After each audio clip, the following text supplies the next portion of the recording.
Assalamu alaikum students, welcome to Forward Public School e-learning classes. I am your physics teacher Aksa and today we will discuss example 12.6.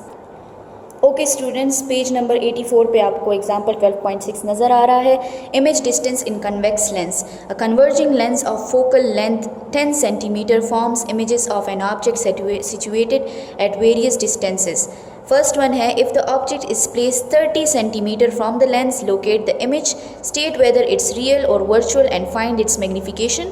Repeat the problem for part B when the object is at 20 cm and part C when the object is 15 cm from the lens, when the object is 10 cm from the lens and when the object is 5 cm from the lens. अब आपको same एक object है, वो converging lens मतलब कि आपने convex lens को ही लेना है. ठीक है, आपको डिफरेंट ऑब्जेक्ट डिस्टेंसेस गिवन है और इन ऑब्जेक्ट डिस्टेंसेस के लिए आपसे इमेज डिस्टेंस के बारे में पूछा गया है और दूसरी बात ये पूछी गई है कि आपने बताना है कि जो इमेज बन रहा है वो रियल है कि वर्चुअल है, और थर्ड चीज़ जो आपने फाइंड करनी है वो है मैग्नीफिकेशन.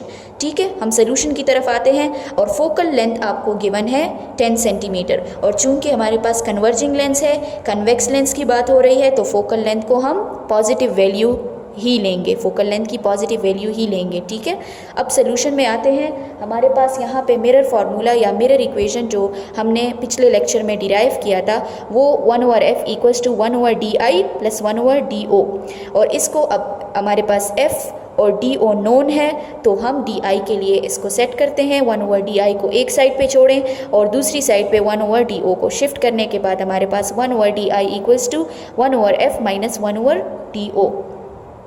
अब इसका हम जब LCM लेते हैं तो हमारे पास इक्वेशन इस तरह से बन जाता है. अब पिछले इक्वेशन का जब रेसिप्रोकल लेंगे तो हमारे पास DI के लिए फार्मूला बन गया F into DO divided by DO minus F. ठीक है, अब पहले केस के लिए हमारे पास जो इमेज डिस्टेंस है वो हमने फाइंड करना है और ऑब्जेक्ट डिस्टेंस हमें गिवन है 30 सेंटीमीटर. सबके लिए फोकल लेंथ सेम है 10 सेंटीमीटर. आपने इस फार्मूला में फोकल लेंथ को 10 सेंटीमीटर पुट कर दिया और DO को आपने 30 सेंटीमीटर पुट कर दिया. इसी तरह डिनोमिनेटर में भी कैंसिलेशन होने के बाद सेंटीमीटर स्क्वायर और सेंटीमीटर कैंसिल होने के बाद आपके पास DI equals to plus 15.0 centimetre answer आ रहा है. ओके, अब मैग्नीफिकेशन का फार्मूला हमने जनरली इसके साथ एक नेगेटिव साइन पुट करना है, तो m equals to minus DI by DO equals to minus 15 centimetre divide by 30 centimetre. Therefore m equals to minus 0.500. ठीक है, आपके पास DI की वैल्यू भी आ गई और मैग्नीफिकेशन की वैल्यू भी आ गई. अब हम देखते हैं, फिगर की जानिब जाते हैं. As shown in figure 12.26a and the answers in this example, it is confirmed that when the object distance is greater than twice the focal length, DO is greater than 2f for convex lens. हमारे पास ये सारे cases आ रहे हैं लेकिन हम figure पे देखेंगे तो हमें ज़्यादा अच्छे से समझ आएगी. जैसे कि आप इस फिगर के पार्ट ए में देख सकते हैं कि यहाँ पे फोकल पॉइंट है हमारे पास, तो इसकी इक्वल अगर हम देखेंगे तो यहाँ पे कहीं हमारे पास 2f डिस्टेंस आएगा. हमने इसके बियॉन्ड एक ऑब्जेक्ट को प्लेस किया. ठीक है, इसके रिज़ल्ट में जो हमारे पास इमेज बन गया वो दूसरी साइड ऑफ द लेंस में बना. ठीक है, तो हम कहते हैं कि the image distance is less than twice the focal length. हमें नज़र आ रहा है कि ट्वाइस द फोकल लेंथ यहाँ पे कहीं आ रहा है और इमेज का डिस्टेंस इससे लेस है. ठीक है, दूसरी बात जो हमने नोटिस की वो है the image is real, distance positive. जो रियल इमेज यहाँ पे जो इमेज बना है वो इन्वर्टेड है और रियल है क्योंकि हमारे पास ऑब्जेक्ट एक साइड पे है और इमेज दूसरी साइड पे है, तो इसके लिए जो हम डिस्टेंस लेंगे वो भी हमारे पास आंसर में पॉजिटिव ही आई है. तीसरी बात जो हम नोटिस कर रहे हैं इसमें वो है the image is inverted, magnification negative. हमारे पास मैग्नीफिकेशन नेगेटिव कब होती है? जब हम कहते हैं कि ऑब्जेक्ट अपराइट है और इमेज इन्वर्टेड बन रहा है, तो हमारे पास मैग्नीफिकेशन की वैल्यू पार्ट ए के लिए नेगेटिव आई है, तो हम कहते हैं कि जो हमारे पास इमेज है वो भी इन्वर्टेड है. और चौथी बात ये है कि the image is smaller than the object. आप फिगर में भी देख सकते हैं कि ऑब्जेक्ट के मुकाबले में जो हमारे पास इमेज बन रहा है वो स्मॉलर है. ठीक है, और जो पॉइंट्स मैंने आपको एक्सप्लेन कर दिए वो यहाँ पे ये 4 पॉइंट्स मेंशन है. अब सेम फॉर पार्ट बी में भी आप उसी तरह इमेज डिस्टेंस के लिए जो फार्मूला है ये वाला, इसमें आप वैल्यूज़ को पुट करें 10 सेंटीमीटर, और पार्ट बी के लिए जो ऑब्जेक्ट डिस्टेंस है वो 20 सेंटीमीटर गिवन है. आप उसको सॉल्व करने के बाद आपके पास DI प्लस 20 सेंटीमीटर आएगा. और हम देख सकते हैं कि जो ऑब्जेक्ट का डिस्टेंस है वो भी इमेज का डिस्टेंस है. मैग्नीफिकेशन के फार्मूला में जब आप इसको पुट करेंगे तो आपके पास -1 आ रहा है, और -1 का मतलब वही है कि जो आपके पास इमेज बनेगा वो इन्वर्टेड होगा और रियल होगा। Therefore when the object distance is equal to twice the focal length d0 equals to या do equals to 2f as shown in figure 12.26b, it is confirmed that for convex lens. अब वापस आप इस part B के image को देखें तो हमने 2f के डिस्टेंस पे ही ऑब्जेक्ट को प्लेस किया है, और जो हमारे पास इमेज बन रहा है वो भी 2f के डिस्टेंस पे ही बन रहा है। और दूसरी बात ये है कि लेंस के एक साइड पे ऑब्जेक्ट है और इमेज दूसरी साइड पे बन रहा है, तो ये इमेज रियल है। दूसरी बात ये कि ये इन्वर्टेड है क्योंकि हमारे पास मैग्नीफिकेशन की वैल्यू इसके लिए भी नेगेटिव आई है, और चूंकि मैग्नीफिकेशन की वैल्यू 1 आई है तो हम कहते हैं कि इमेज साइज़ और ऑब्जेक्ट साइज़ दोनों सेम है। ठीक है, अब ये पॉइंट्स आपको यहाँ पे मिलेंगे।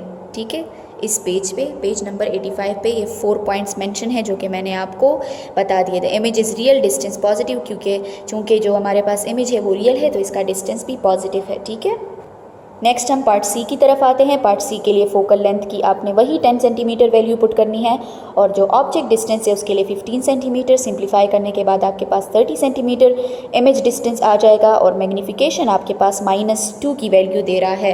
Therefore when the object distance is less than twice the focal length but greater than the focal length, 2f is less than do is less than f। हमने इमेज को 2f और f के object को 2f और f के बीच में place किया है। As shown in figure 12.26c, it is confirmed that for convex lens the image distance is greater than twice the focal length, 30 cm is greater than 20 cm। ठीक है, the image is real, distance positive, the image is inverted, magnification negative, and the image is larger than the object, magnification is greater than 1।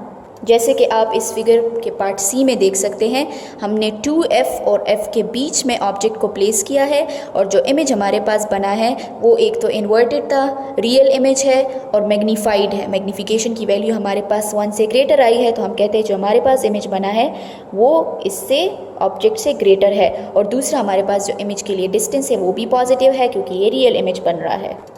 Part D same to same उसी तरह है। आपने D के formula में 10 centimetre focal length को put करना है, और इसके लिए जो ऑब्जेक्ट डिस्टेंस आपको दिया गया है वो भी 10 सेंटीमीटर है। सिंप्लीफाई करने के बाद आपको डी की वैल्यू अनडिफाइंड मिल रही है।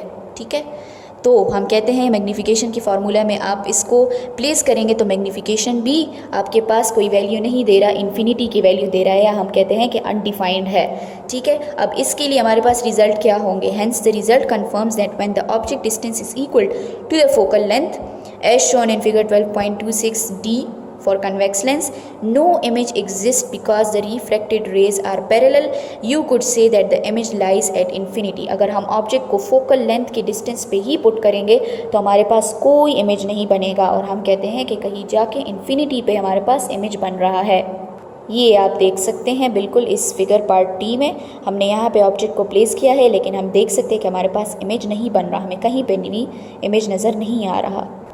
पार्टी को भी आप बिल्कुल उसी तरह सॉल्व करेंगे। 10 सेंटीमीटर आपने फोकल लेंथ को पुट कर दिया, और 5 centimetre is for object distance. आपके पास डी इज़ -10 सेंटीमीटर और मैग्नीफिकेशन पॉजिटिव आई है। अब जितने भी हमने केसेस स्टडी किए उसमें हमारे पास डी पॉजिटिव आ रहा था और मैग्नीफिकेशन नेगेटिव आ रही थी। यहाँ पे हमारे पास अब डी नेगेटिव आ रहा है और मैग्नीफिकेशन पॉजिटिव आ रहा है।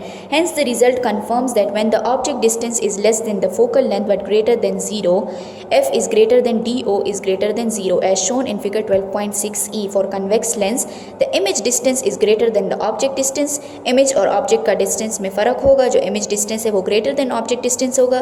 The image is virtual, distance negative. Image हमारे पास वर्चुअल बन रहा है, मतलब कि हमारे पास लेंस ऐसे है तो यहाँ पे हमारे पास ऑब्जेक्ट है तो इमेज भी यहीं पर कहीं बन रहा है। ठीक है, द इमेज इज़ अपराइट, क्योंकि मैग्नीफिकेशन हमारे पास पॉजिटिव है तो इमेज भी अपराइट पोजीशन में ही होगा।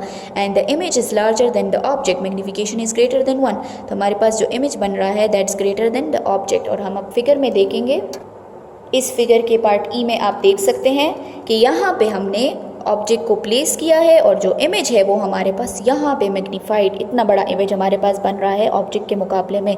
और दूसरी बात ये है कि लेंस के एक साइड पे दोनों लाई कर रहे हैं तो ये हमारे पास वर्चुअल इमेज है और दोनों की ओरिएंटेशन भी सेम है, तो इसीलिए हमारे पास मैग्नीफिकेशन की वैल्यू भी पॉजिटिव आई है।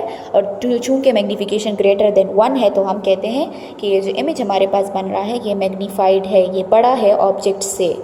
अब आते हैं हम एक्सटेंशन एक्सरसाइज 12.2 की जानिब। Repeat the problem of example 12.6 for a diverging lens of focal length 10 centimetre. Same to same extension exercise आपके पास एग्जांपल 12.6 ही है, लेकिन इस दफ़ा आपने जो है डाइवर्जिंग लेंस को प्लेस करना है, मतलब कि आपने कनकेव लेंस के लिए इस एक्सटेंशन एक्सरसाइज को सॉल्व करना है और फोकल लेंथ आपके पास वही 10 सेंटीमीटर दी गई है। मैं आपको एक हिंट देती हूँ कि फोकल लेंथ जो है वो हमारे पास डाइवर्जिंग लेंस के लिए नेगेटिव होती है, तो जहाँ जहाँ आपने फोकल लेंथ की वैल्यू पुट करनी है वहाँ पे आपने -10.0 सेंटीमीटर की वैल्यू ही लेनी है फोकल लेंथ के लिए, क्योंकि ये अब डाइवर्जिंग लेंस की बात हो रही है। इसको आप खुद देख लें कि सॉल्व कैसे करना है। नेक्स्ट हमारे पास है assignment 12.6 lens comparison. An object is placed 30 centimetre in front of a converging lens and then 12.5 centimeter in front of a diverging lens. Both lenses have a focal length of 10 centimeter.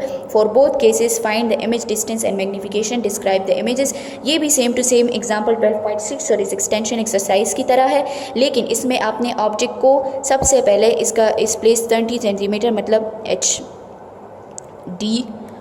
की वैल्यू है। पहले आपने इसको converging lens मतलब convex lens के सामने place करना है and then 12.5 centimetre in front of a diverging lens. अब जब कन्वर्जिंग लेंस के सामने आप प्लेस करेंगे तो आप इसको 30 सेंटीमीटर के डिस्टेंस पे प्लेस करेंगे, और जब डाइवर्जिंग लेंस के सामने आप इसको प्लेस करेंगे तो इसको 12.5 सेंटीमीटर के डिस्टेंस पे प्लेस करेंगे।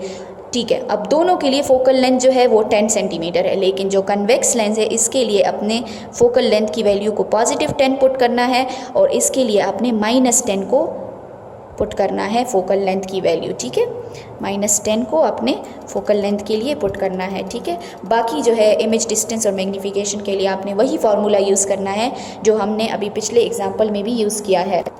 मतलब DI के लिए आपने पुट करना है FD0 divided by DO minus F और मैग्नीफिकेशन के लिए -DI/DO। इन दोनों फार्मूला से आपने दोनों केसेस के लिए इस ऑब्जेक्ट को देखना है और आपने देखना है कि आपके पास इमेजेस कैसे बन रहे हैं, वर्चुअल है, रियल है, और फिगर भी आप ड्रॉ कर सकते हैं इसके लिए, और मैग्नीफिकेशन भी फाइंड करना है। ये आप खुद देख लें कि ये कैसे होता है। ठीक है, उम्मीद है स्टूडेंट्स आपको आज का टॉपिक समझ में आ गया होगा। स्टे होम, स्टे सेफ, अल्लाह हाफिज़।